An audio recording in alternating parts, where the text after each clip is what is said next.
Now come to the first example of multiplexer. इस question को solve कैसे करते हैं, पहले उस प्रोसीजर को देखते हैं। जैसा कि अभी मैंने बताया था, y का जो सिंटेक्स होता है, एक्सप्रेशन होता है, वो I0 S1 bar S0 bar plus I1 S1 bar S0 plus I2 S1 S0 bar plus I3 S1 S0। Clear है? Now put the value of I0 S1 and S0। तो यहां पर ये मैं पहली बार लिख रहा हूं, उसके बाद मैं कभी भी इस एक्सप्रेशन को नहीं लिखूंगा, डायरेक्टली मैं एक्सप्रेशन लिखूंगा। Now C into A bar B bar plus C bar into A bar B plus C bar into A B bar plus C into A B। Now obvious है option इस form में है तो ठीक, लेकिन maximum cases में इस वे में आंसर होगा नहीं। अब बात आती है इस एक्सप्रेशन को सॉल्व करना। तो या तो आप के मैप से सॉल्व कर लो, लेकिन के मैप में जाने से पहले अगर आपके दिमाग में कोई चीज स्ट्राइक हो रही है तो उसको लेकर चल सकते हैं।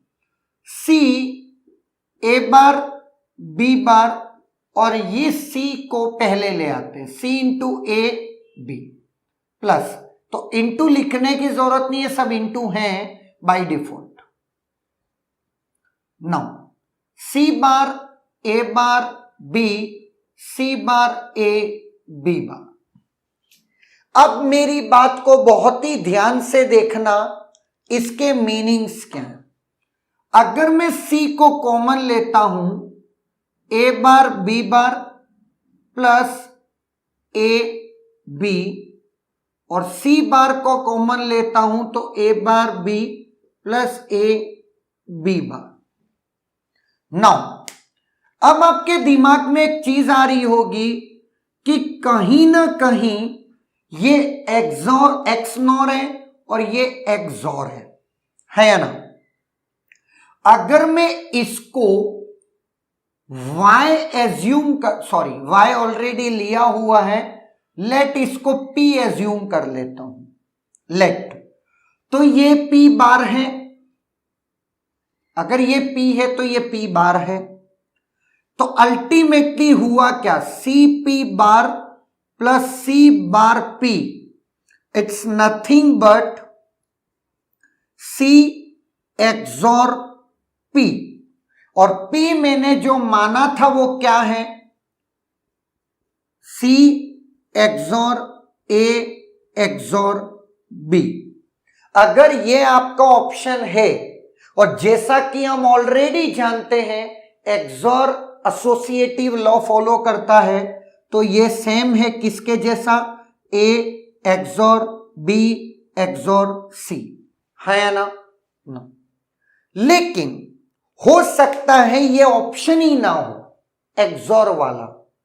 ऐसे केसेस में मैंने इसको P माना और इसको P बार हो गया, लेट ये मेरा Q है तो ये मेरा Q बार हो गया, तो CQ प्लस C बार Q बार, है या ना।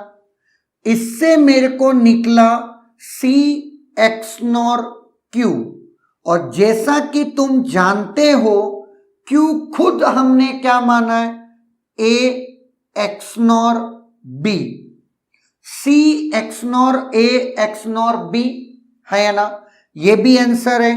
और हम ऑलरेडी एक बात जानते हैं, अगर एक्सॉर एसोसिएटिव लॉ फॉलो करता है तो उसका ड्यूअल एक्सनॉर भी एसोसिएटिव लॉ फॉलो करता है, A XNOR B XNOR C,